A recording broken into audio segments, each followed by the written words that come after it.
तो दोस्तों चलिए लेकर के आ गए हैं आपके लिए फिजिक्स का सेट। दोस्त पिछले दिन प्रकाश से ही आपका सेट आया था और उसमें हमने आपको ये चीजें बता दिया था कि प्रकाश में अभी कुछ क्वेश्चन बचा हुआ है जिसको हम नेक्स्ट सेट में करेंगे। तो आज जो बचा हुआ क्वेश्चन है लाइट से, उसको हम क्या करेंगे कि कंप्लीट करेंगे। तो लाइट में आज जो आपको देखने के लिए मिलेगा दोस्त, वो प्रकाश के वर्ण विक्षेपण यानी कि डिस्पर्सन ऑफ लाइट से। ठीक है, प्रीवियस क्वेश्चन है जो आरआरबी के द्वारा पूछा गया है। तो देखिए डिस्पर्सन ऑफ लाइट से जितने भी क्वेश्चन अभी तक आरआरबी के द्वारा पूछे गए हैं उसको हम यहाँ पे एक एक करके देखेंगे। इसलिए जो लोग टेक्नीशियन ग्रेड 3 की तैयारी कर रहे हैं दोस्त, आपका 10 से 11 दिन बचा हुआ है टेक्नीशियन ग्रेड 3 के एग्जाम में। तो क्या कीजिएगा कि आप शुरू से अंत तक के देख लीजिएगा वीडियो, ठीक है, क्योंकि दोस्त काफी सिलेक्टेड क्वेश्चन और काफी इंपॉर्टेंट क्वेश्चन है।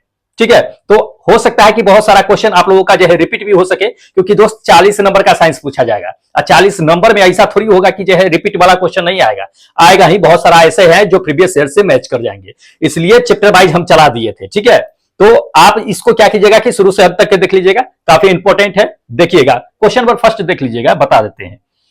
देख लीजिए ये क्वेश्चन नंबर फर्स्ट है दोस्त। इसमें क्या कहा जा रहा है, देखिए कि त्रिकोणीय प्रिज्म है। त्रिकोणीय प्रिज्म के माध्यम से क्या होता है ना कि सूरज के प्रकाश उससे गुजरती है प्रिज्म से। तो गुजरने के बाद कहता है कि श्वेत प्रकाश जो होती है वो कितने रंगों की पट्टी में विभाजित हो जाती है, ये हमें इसमें जानना है। ठीक है, ये आपका 4 ऑप्शन है और अच्छी तरह से हम लोग जानते हैं कि जब श्वेत प्रकाश प्रिज्म से होकर के गुजरती है तो कितने रंगों में विभाजित हो जाती है, 7 रंगों में। कितने, 7 रंगों में। तो ये आपका क्या होगा कि फोर्थ नंबर आंसर बिल्कुल करेक्ट होगा कि वो 7 रंगों में विभाजित हो जाती है। 7 रंग कौन कौन सा होता है दोस्त, तो विबजियोर याद रखिएगा, शॉर्ट फॉर्म में होता है विबजियोर ये। ठीक है, तो इसमें विबजियोर में जो होता है वो सबसे टॉप में कौन होता है, तो लाल रंग होता है। लाल का तरंग दैर्ध्य जो होता है वो सबसे अधिक होता है, इतना याद रखिएगा। और सबसे कम जो होता है वो किसका होता है, वायलेट का होता है, बैगनी का होता है। ठीक है, तो इसको ध्यान में रखना है। सबसे ज्यादा फैलता बैगनी ही है, लाल रंग कम फैलता है। कभी कभी ये भी क्वेश्चन दे देता है कि सिग्नल, रेलवे का जो सिग्नल होता है उसमें जो है हम क्या करते हैं कि लाल का उसका ग्रीन का वायलेट का इस्तेमाल क्यों करते हैं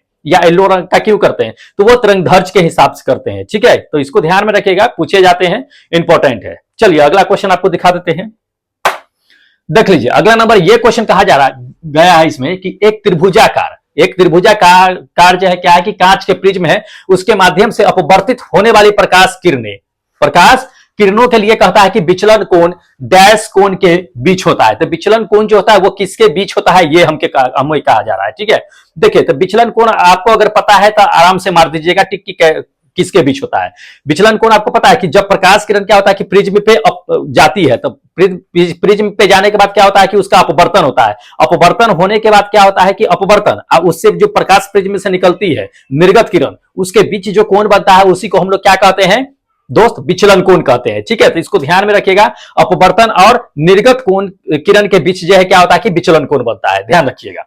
ये आपका क्या होगा कि फोर्थ नंबर आंसर होगा करेक्ट, कि क्या अपवर्तित किरण और निर्गत किरण, ये दोनों के बीच के कोण को हम लोग क्या कहेंगे कि विचलन कोण कहेंगे। ठीक है, दिखा देते हैं आपको प्रिज्म में, देखिएगा ये देख लीजिए कि ये प्रिज्म है। इसमें देख लीजिए कि आपका जो है आपतित किरण है, जो क्या है कि दोस्त ये श्वेत प्रकाश इधर से जा रही है, जाने के बाद प्रकाश अपवर्तित होती है, उसके बाद निकलती है। ये दोनों के बीच जो एंगल बनता है उसी को हम लोग क्या कहते हैं, विचलन कोण कहते हैं। ठीक है, तो इसको ध्यान में रखिएगा, पूछे जाते हैं, इंपॉर्टेंट क्वेश्चन है। चलिए अगला क्वेश्चन आपको दिखा देते हैं।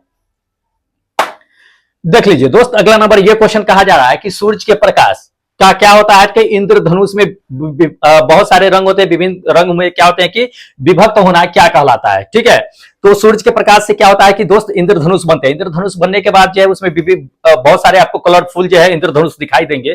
तो वो कलरफुल जो दिखाई देते हैं तो वो बनने की क्रिया क्या कहलाता है, ये हमें जानना है। ठीक है, या दूसरे तरीका से आपको जो है कभी कभी ये भी क्वेश्चन दे देगा कि श्वेत प्रकाश जब प्रिज्म में पड़ती है तो प्रिज्म में पड़ने के बाद जो है वो क्या होता है कि अलग अलग रंगों में विभक्त हो जाती है, उसको हम क्या कहते हैं दोस्त, सूर्य के प्रकाश आप रेनबो देखे होइएगा, उसमें जो 7 कलर बनते हैं उसको क्या कहेंगे, या प्रिज्म से गुजरने के बाद जो अलग अलग रंगों में बट जाता है उसको क्या कहेंगे, वो दोनों एक ही होता है। और वो दोनों को जान लीजिए कि वर्ण विक्षेपण कहा जाता है, प्रकाश का वर्ण विक्षेपण कहा जाता है, डिस्पर्सन ऑफ लाइट कहते हैं। ठीक है, जिसको ध्यान में रखिएगा।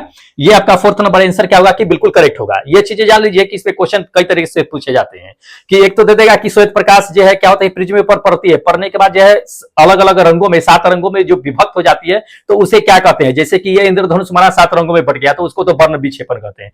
और उन वर्ण विक्षेपण को अगर एक पट्टी से प्राप्त कर लिया जाए, एक 7 रंगों की एक जो पट्टी बनती है तो उसको क्या कहेंगे, तो उसको वर्णक्रम कहते हैं या वर्णपट कहते हैं। ध्यान रखिएगा, 7 रंग में अलग अलग डिवाइड हो गया तो उसको हम वर्ण विक्षेपण कहेंगे। उसी 7 रंग को किसी पट्टी पर या किसी पर्दे पर प्राप्त कर लेते हैं तो उसको वर्णपट या वर्णक्रम के नाम से जानते हैं। ठीक है, इसको ध्यान में रखना है, भूलिएगा नहीं। चलिए अगला नंबर देख लीजिए। अगला नंबर ये कहा जा रहा है कि प्रिज्म के द्वारा कहता है कि इनमें से किस किरण का कहता है कि विचलन जो है सबसे कम होता है। तो हम लोग अच्छी तरह से जानते हैं कि किसका विचलन सबसे कम होता है, किसका सबसे अधिक होता है। तो जिसका तरंग दैर्ध्य सबसे अधिक होता है उसका विचलन कम होता है, जिसका तरंग दैर्ध्य सबसे कम होता है उसका विचलन ज्यादा होता है। तो इसको ध्यान में रखिएगा।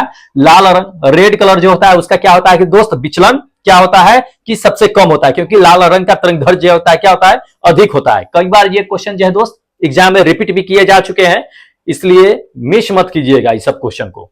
चलिए अगला नंबर देख लीजिए दोस्त। अगला नंबर ये कहा जा रहा है कि सूरज की रोशनी को क्या है कि सूरज की रोशनी को उसके संघटक के कहता है कि रंगों को कौन जो है विभाजित कर सकती है। मतलब सूरज के जो रंग होते हैं, हम लोग जानते हैं कि सूरज के रंग क्या होता है, 7 रंगों का मिश्रण होता है। तो उन 7 रंग को अलग अलग जो है इसमें से कौन जो है ये डिवाइड अलग अलग विभाजित कर सकता है, ये हमें जानना है। देखिए इसमें से चारों में से देख लीजिए तो पहला नंबर कहता है इसमें कि अपवर्तन, अपवर्तन तो नहीं करता है 7 रंग में विभाजित, परावर्तन भी नहीं करता है। तीसरा नंबर आपको जान लीजिए कि प्रिज्म, प्रिज्म करता है। ये आपका प्रिज्म क्या होगा कि बिल्कुल करेक्ट आंसर होगा कि प्रिज्म जो है क्या करता है, सूरज के प्रकाश को 7 रंगों में विभाजित कर देता है। चलिए अगला नंबर देख लीजिए। कहा जा रहा है कि प्रिज्म क्या करता है, तो प्रिज्म करता क्या है। पहला ऑप्शन देख लीजिए, ऑप्शन के अकॉर्डिंग हम लोग चलते हैं कि कहता है कि प्रकाश को प्रतिबिंबित करता है। क्या ये करता है? बिल्कुल नहीं, प्रकाश को प्रतिबिंबित नहीं करता है। दूसरा नंबर देख लीजिए। दूसरा नंबर आपको कहा जा रहा है कि यह प्रकाश से गुजरने से क्या करता है कि रोक देता है। प्रिज्म जो होता है सो, तो क्या प्रिज्म प्रकाश को अपने से होकर गुजरने से रोकता है? नहीं, बिल्कुल नहीं रोकता है, गलत है। तीसरा नंबर देखिए, तीसरा नंबर कहता है कि उसके जरिए क्या होता है कि गुजरता है प्रकाश, तो वो क्या होता है कि तितिर बितिर हो जाता है। तितिर बितिर मतलब कहने का मतलब कि ऊपर नीचे दाएं बाएं सब तरफ जो है प्रकाश फैल जाता है। क्या ऐसा होता है प्रिज्म से गुजरने के बाद? बिल्कुल नहीं। प्रिज्म से गुजरने के बाद क्या होता है कि एक पैरेलल तरीके से, एक लिनियर तरीके से क्या होता है कि एक पट्टी प्राप्त होती है 7 रंगों की, तो वो अपवर्तित होती है। जब प्रकाश प्रिज्म पर पड़ती है तो क्या होता है? अपवर्तित होता है। तो किसी का वो जो है तरंग दैर्ध्य के अकॉर्डिंग क्या होता है कि सबका जो है अपना एक रंग जो है प्राप्त होता है। ठीक है, तो अपवर्तन के कारण होता है, ध्यान रखिएगा। ये आपका फोर्थ नंबर बिल्कुल करेक्ट होगा कि प्रकाश के उसके मार्ग में क्या करता है कि अपवर्तित कर देती है। ये करेक्ट आंसर है। चलिए अगला नंबर देख लीजिए। अगला नंबर ये क्वेश्चन कहा जा रहा है कि स्पेक्ट्रम यानी कि वर्णक्रम, वर्णक्रम कहिए या वर्णपट कहिए, में कहता है कि कौन सा 2 रंग जो होते हैं वो दोनों सिरे पर का निर्माण करते हैं। तो जब आप 7 रंगों की पट्टी जो प्राप्त कीजिएगा तो सबसे ऊपर और सबसे नीचे 2 कलर जो होता है वो कौन कौन सा होता है? तो पहला कलर या दूसरा कलर जो भी कहिए, पट्टी के ऊपर नीचे जो कौन होगा, तो सबसे पहले पट्टी के ऊपर नीचे वही 2 कलर होगा जिसका तरंग दैर्ध्य जो होता है वो कम और तरंग दैर्ध्य सबसे अधिक होगा। वही दोनों जो है किनारे पे होता है। तो तरंग दैर्ध्य जो है सबसे अधिक किसका होता है? लाल का होता है। सबसे कम किसका होता है? बैंगनी का। तो बैंगनी और लाल दोनों मिलकर के क्या करता है कि उस किनारे का निर्माण करता है। ध्यान रखिएगा। ये आपका फर्स्ट नंबर आंसर क्या होगा कि बिल्कुल करेक्ट होगा कि बैंगनी और लाल यही दोनों स्पेक्ट्रम के किनारे का निर्माण करता है। चलिए अगला नंबर देख लीजिए। अगला नंबर ये क्वेश्चन कहा जा रहा है कि जल की बूंदे कहता है कि डैश से होकर के इंद्रधनुष बनता है। तो जल की बूंदे जो होता है कि वो किससे होकर के इंद्रधनुष बनता है? तो जान लीजिए कि जल की बूंदे जो होता है उसमें जब प्रकाश पर अंदर करता है, प्रवेश करता है जल की बूंदों में, तो उसमें क्या होता है कि परावर्तन और अपवर्तन की क्रिया होती है। परावर्तन और अपवर्तन की क्रिया, यही दोनों क्रिया की वजह से क्या होता है कि रेनबो का निर्माण होता है, इंद्रधनुष का निर्माण होता है। तो प्रकाश के अपवर्तन और परावर्तन, ध्यान रखिएगा। ये आपका थर्ड नंबर आंसर क्या होगा कि बिल्कुल करेक्ट होगा। और इंद्रधनुष का बनना ये क्या है कि टोटल जो है मतलब पूर्ण आंतरिक परावर्तन कहिए, उसका जो है बेस्ट एग्जाम्पल माना जाता है। ठीक है, चलिए अगला नंबर देख लीजिए दोस्त। अगला नंबर ये क्वेश्चन कहा जाता है कि जब श्वेत प्रकाश जब श्वेत प्रकाश क्या होता है कि 7 रंगों का मिश्रण होता है, जो क्या होता है 7 रंगों का मिश्रण होता है, श्वेत प्रकाश जो होता है सो वो कांच से होकर के क्या होता है, कांच के प्रिज्म से होकर के गुजरने के बाद क्या होता है कि वह जो है अलग अलग रंगों में डिवाइड हो जाता है या विचलित हो जाता है या अपने रास्ते से अपवर्तित हो जाता है। तो वो परिक्षेपण क्यों होता है ये हमें जानना है, ठीक है। तो देखिए ऑप्शन के अकॉर्डिंग चलते हैं, फिर हम आपको बताते हैं कि आखिर ऐसा होता क्यों है। पहला देख लीजिए, पहला नंबर ये कहा जा रहा है दोस्त कि प्रकाश के जो श्वेत प्रकाश होते हैं वो 7 रंग होते हैं, वो क्या करते हैं कि पूरे प्रिज्म में क्या करता है कि प्रकीर्णित हो जाता है, स्कैटरिंग हो जाता है। क्या ऐसा होता है? बिल्कुल नहीं है, स्कैटरिंग की क्रिया नहीं होती है। दूसरा नंबर देख लीजिए, दूसरा नंबर आपको यह कहा जा रहा है कि श्वेत प्रकाश जो होती है उसमें 7 रंग जो मौजूद होते हैं, ठीक है, उसमें क्या होता है कि अलग अलग जो है क्या होता है कि अपने चाल से जो है चलता है, तो वो जो है बिल्कुल जो है 7 रंग प्राप्त होता है।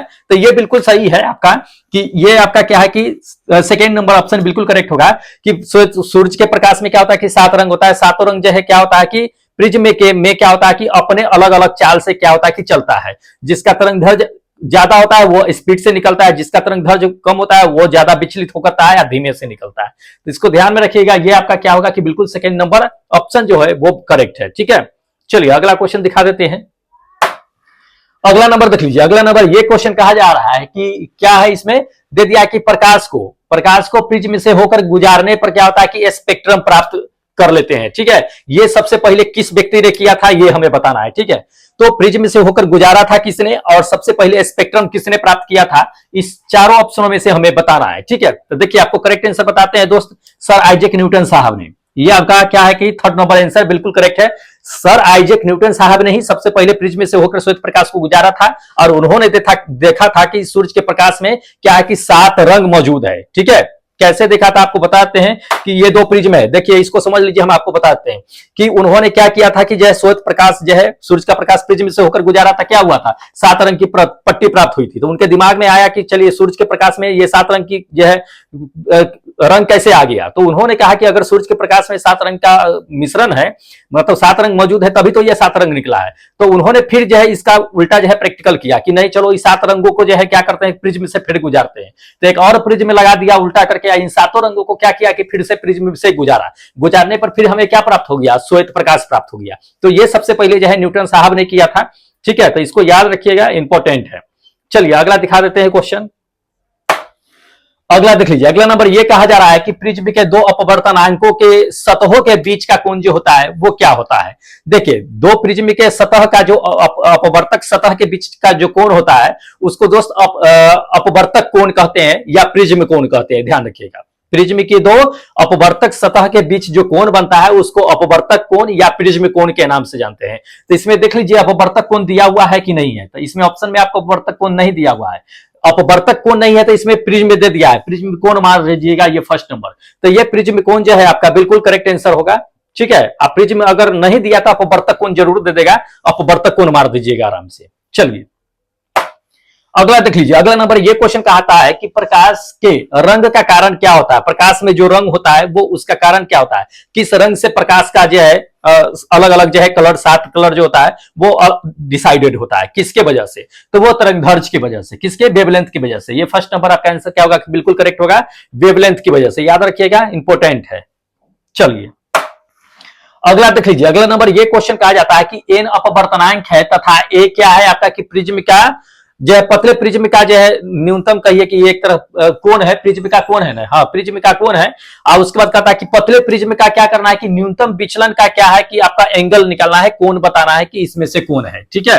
तो देखिए आपका एन अपवर्तनांक दे दिया है और ए जो दे दिया है वो प्रिज्म का कोण दे दिया है। तो इसमें आपको पतले प्रिज्म का न्यूनतम विचलन कोण निकालना है। तो न्यूनतम विचलन कोण इसमें से ऑप्शन में से क्या होगा करेक्ट आंसर, ये हमें बताना है। देखिए करेक्ट आंसर आपको बता देते हैं कि अपवर्तनांक अगर एन है तो उसके लिए आपको बताते हैं करेक्ट आंसर देख लीजिएगा, ये आपका क्या होगा कि सेकेंड नंबर आंसर होगा n-1 इंटू ए।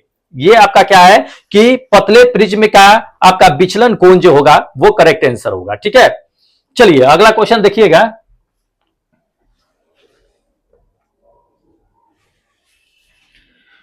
हाँ तो अगला क्वेश्चन आपको दिखा देते हैं। हाँ देख लीजिए, अगला नंबर ये क्वेश्चन कहा जा रहा है कि पतले प्रिज्म के द्वारा कहता है कि न्यूनतम विचलन कोण डेल्टा एम जो है आपको क्या कहता है कि होता है, इसमें कौन सा होगा? तो बात वही है, इससे पहले जो क्वेश्चन दिखा दिए हैं वही है, लेकिन इसमें क्या दे दिया है कि म्यू दे दिया है। तो अपवर्तनांक को हम लोग जो है म्यू या एन से सूचित करते हैं, ये बता दिए हैं। तो इससे पहले जो क्वेश्चन था सेम वही क्वेश्चन है, लेकिन कंफ्यूज नहीं होना है। उसमें अपवर्तनांक को एन से सूचित किया था, हम लोग अपवर्तनांक को म्यू से भी सूचित करते हैं, दोनों से करते हैं। तो इसमें वही आपका आंसर भी वही करेक्ट होगा। ये third number mu minus 1 into A, या एन अगर दे देता तो एन माइनस 1 इंटू ए आपका क्या होता कि बिल्कुल करेक्ट हो जाता। ठीक है, तो ये पतले प्रिज्म के लिए जो है ये विचलन कोण आपका यही होगा, या एन लगा दीजिएगा, एन भी हो जाएगा, जैसे कि इससे पहले क्वेश्चन देख लिए हैं, तो उस हिसाब से भी हो सकता है। ठीक है, चलिए अगला नंबर देख लीजिए। अगला नंबर ये क्वेश्चन कहा जा रहा है कि सौर स्पेक्ट्रम में, सौर स्पेक्ट्रम में कहता है कि बैगनी रंग का जो है लाल की ओर जो है, बैगनी रंग से लाल की ओर कहता है कि बढ़ने पर क्या हो सकता है। देखिए सौर स्पेक्ट्रम जो होता है, जो 7 रंग की जो पट्टी प्राप्त होती है, तो 7 रंग की जो पट्टी प्राप्त होती है उसमें आप क्या करेंगे कि बैगनी से, यानी कि सबसे नीचे से क्या करेंगे, हम लाल रंग की ओर जाएंगे। तो उस कंडीशन में क्या हो सकता है ये हमें बताना है।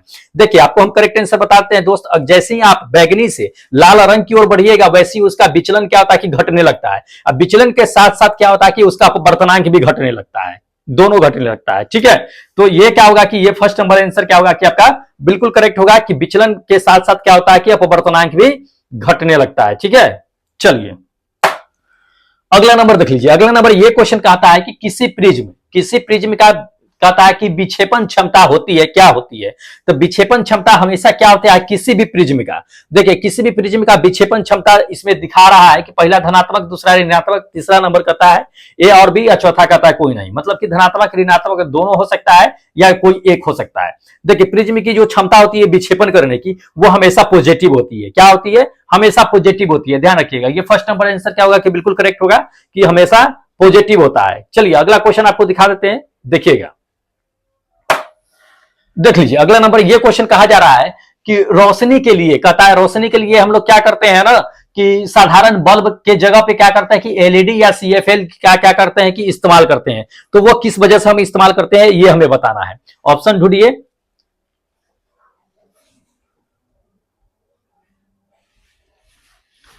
हाँ, तो हमें यही चीजें बताना है इसमें कि साधारण बल्ब की जगह जो है एलईडी या सीएफएल बल्ब का हम इस्तेमाल करते हैं, वो क्यों करते हैं ये हमें बताना है। देखिए साधारण बल्ब की जगह जो अभी आ गया है मॉडर्न समय में एलईडी या सीएफएल का इस्तेमाल करने के लिए, वो क्यों आया है दोस्त? वो आया है एनर्जी एफिशिएंसी की वजह से, ऊर्जा दक्षता की वजह से। इसके बहुत सारे कारण है, लेकिन अगर ऑप्शन के अकॉर्डिंग अगर चले तो ऑप्शन ये मेरा फर्स्ट नंबर ऑप्शन बिल्कुल करेक्ट होगा। ठीक है, ऊर्जा की दक्षता की वजह से। अब ये चीजें समझ लीजिए, जैसे कि मान लीजिए कि आपका एक बल्ब होता है, साधारण बल्ब, जैसे मान लीजिए, ठीक है, 100 वाट का पहले आता था या 200 वाट का जो है बल्ब आता था, पीले रोशनी वाली बल्ब। तो उसकी कंपेयर कर लेते हैं हम सीएफएल बल्ब से या एलईडी बल्ब से कंपेयर कर लेते हैं। तो उसमें क्या होता था कि जो है दोस्त जान लीजिए कि पहले येलो वाली जो बल्ब होती थी, कांच वाली बल्ब, उसमें हम लोग क्या करते थे कि उसमें मतलब नाइट्रोजन या निष्क्रिय गैस जरूर भरा जाता था। ठीक है, ये होता था। या ट्यूबलाइट होता था, ट्यूबलाइट में जो है आर्गन गैस जो है भरा जाता था। ये चीजें पारा वाली जो मरकरी इस्तेमाल करते थे। लेकिन एलईडी जब आ गया है तो एलईडी में इस तरह की कोई भी गैस नहीं भरी जाती है, जिससे क्या होता है कि वायु प्रदूषित हो, ये नहीं होती है। दूसरी नंबर ये जान लीजिए कि ऊर्जा की बचत होती है। उसमें 100 वाट की ऊर्जा खा जाती थी एक बल्ब को जलाने में, जबकि इधर जो है 10 बल्ब हम जला सकते हैं आपको एलईडी जो होता है सो। तो दूसरी नंबर तो ये चीजें हो गई। तीसरी नंबर लॉन्ग लाइफ भी होती है। क्या होती है? लॉन्ग लाइफ भी होती है। और जान लीजिए ये चीजें कि जो कांच के बल्ब होता है उससे क्या था कि फूटने का डर ज्यादा होता था। गैस लीकेज हो गया, फिलामेंट टूट गया तो वो नहीं जलता था। इसमें ऐसा कुछ नहीं है। इसमें क्या है कि अगर आपका किट है, किट अगर खराब हो गया तो क्या कर सकते हैं कि उस किट को बदल सकते हैं, जिसको पीसीबी कहते हैं, प्रिंटेड सर्किट बोर्ड कहते हैं। तो वो आराम से चेंज कर सकते हैं, बदल भी सकते हैं। लेकिन अगर ये जो है 100 वाट का बल्ब था पहले कांच वाला, उसमें से अगर फिलामेंट अगर आपका टूट गया तो क्या आप बदल सकते थे? नहीं, आप ये सीधा बल्ब ही चेंज कर सकते थे। या उससे गैस निकल गया तो उससे जो है आप बल्ब नहीं जल सकता था, तो उसमें क्या कर सकते थे? डायरेक्ट बल्ब को रिप्लेस करते थे। तो ये सब कारण था साधारण बल्ब की जगह एलईडी या सीएफएल जो है बल्ब का आना। ठीक है, चलिए अगला नंबर देख लीजिए। अगला नंबर ये क्वेश्चन कहता है कि इनमें से किस उपकरण में केवल जो है उत्तल लेंस का उपयोग किया जाता है? तो इन चारों ऑप्शनों को देख करके बताइए कि किसमें सिर्फ और सिर्फ जो है उत्तल लेंस का यूज किया जाता है? देखिए करेक्ट आंसर आपको बताते हैं दोस्त, ये सेकेंड नंबर माइक्रोस्कोप। माइक्रोस्कोप में क्या होता है कि सिर्फ और सिर्फ जो है उत्तल लेंस का यूज करते हैं, क्योंकि माइक्रोस्कोप से क्या करते हैं कि बहुत छोटे छोटे जो है क्या होते हैं कि सूक्ष्म जीवों को या बैक्टीरिया को क्या करते हैं या वायरस को हम देखते हैं, तो वो जो है छोटे छोटे जो सूक्ष्म जीव होते हैं या बैक्टीरिया जो होते हैं वो नंगी आंखों से नहीं देखते हैं, तो वो उत्तल लेंस से देखने पे क्या करता है, उत्तल लेंस उसको बड़ा आवर्धित करके दिखाता है, तो उसे देखने में समझने में क्या होता है कि आसानी होता है। इसलिए माइक्रोस्कोप में टोटली के टोटली क्या होता है कि उत्तल लेंस का यूज किया जाता है। ठीक है, ये सेकेंड नंबर आपका आंसर क्या है कि बिल्कुल करेक्ट है, पूछा भी जा चुका है, क्वेश्चन इंपॉर्टेंट है। चलिए अगला नंबर देख लीजिए। अगला नंबर ये कह रहा है कि पेरिस्कोप में निम्नलिखित में से कहता है कि किसका प्रयोग किया जाता है।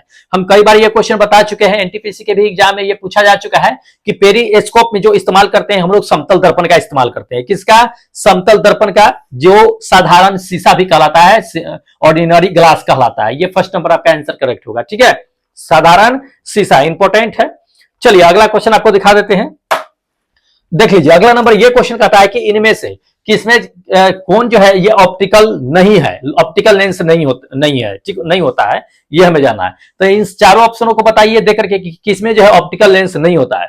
पेरिस्कोप में होता ही ऑप्टिकल लेंस। ऑप्टिकल लेंस कहने का मतलब क्या होता है? प्रकाशीय लेंस। प्रकाशीय लेंस में दोस्त अवतल लेंस, उत्तल लेंस, समतल लेंस सब आ जाता है। ठीक है, तो ये चारों में से दिखना कि किसमें नहीं लगा होता है। आपको बताते हैं करेक्ट आंसर कि ये फोर्थ नंबर आपका आंसर क्या होगा कि बिल्कुल करेक्ट होगा, स्टेथोस्कोप। स्टेथोस्कोप में किसी तरह का लेंस नहीं होता है। इसका इस्तेमाल जो होता है वो जान लीजिए कि दिल की धड़कन को सुनने के लिए इस्तेमाल करते हैं, जो आला होता है जो डॉक्टर लोग पहन करके रखते हैं गला में या लगाते हैं मरीजों की धड़कन सुनने के लिए। ठीक है, यह ध्वनि के परावर्तक के नियम पे जो है क्या होता है कि काम करता है स्टेथोस्कोप। इसमें किसी तरह का लेंस नहीं होता है। ठीक है, तो ये करेक्ट आंसर है आपका। चलिए अगला क्वेश्चन देखते हैं। अच्छा चलिए दोस्त, तो इतना क्या था कि आपका जो है क्वेश्चन जो प्रकाश से बचा हुआ था, जो हम आपको बता दिए हैं लाइट से। अगर कुछ बचा उचा होगा तो उसको भी क्या करेंगे कि कल खत्म कर देंगे, और अगले दिन से यानी कि 10 तारीख से दोस्त आप लोगों का एक्सपेक्टेड सेट चलेगा। एक्सपेक्टेड सेट में जो है वैसे क्वेश्चन डाले जाएंगे जो टेक्नीशियन ग्रेड 3 के जो एग्जाम होने वाली है उसमें आने की संभावना जो है काफी अधिक होगा। तो उसमें तनी ज्यादा मेहनत करके अच्छे से ऑब्जर्व करके क्वेश्चन को हम सेट में देंगे। ठीक है, तो उसमें 10 तारीख से जो है वो सेट चलेगा। तो कल भर जो है जो भी बचा उचा है चैप्टर वाइज उसमें से हम क्या करते हैं कि खत्म करते हैं। अगले दिन से 10 तारीख से एक्सपेक्टेड सेट चलेगा। तो एक्सपेक्टेड सेट बिल्कुल मिस मत कीजिएगा, क्योंकि जितने भी उसमें क्वेश्चन देंगे वो काफी सिलेक्टेड होगा और काफी मेहनत करके हम लेकर के आएंगे। तो दोस्त फटाफट क्या कीजिए कि चैनल को सब्सक्राइब कर लीजिए अगर अभी तक नहीं किए हुए हैं तो, क्योंकि कुछ दिन के बाद जो है आपका जो है 10-12 दिन के बाद जो है एग्जाम होना ही शुरू हो जाएगा। तो कर लीजिए सब्सक्राइब, क्योंकि बेनिफिट होगा आपके एग्जाम में के लिए भी फायदेमंद होगा। ठीक है, तो फटाफट कीजिए। और अगले दिन क्या करते हैं कि लेकर के आएंगे जो लोग टेस्ट दिए हैं उनका रिजल्ट प्लस जो है स्कोर कार्ड, और जो है आप लोगों का टेस्ट पेपर भी। और जो लोग अभी तक टेस्ट नहीं दिए हैं दोस्त जाकर के टेस्ट दे लीजिएगा। ठीक है, बता चुके हैं कि कहां से टेस्ट देना है, फिर भी अगर जिनको नहीं पता है आज टेस्ट कहां से होता है दोस्त कॉल या मैसेज कर दीजिएगा, यहाँ पे कमेंट कर दीजिएगा, हम आपको बता देंगे कि कहां पे टेस्ट होता है। ठीक है, तो जाइए फटाफट टेस्ट दे लीजिए, हमें इजाजत दीजिए, क्योंकि फिर अगले दिन हम मिलेंगे एक नए वीडियो एक नए सेट के साथ। तब तक जय हिंद दोस्तों।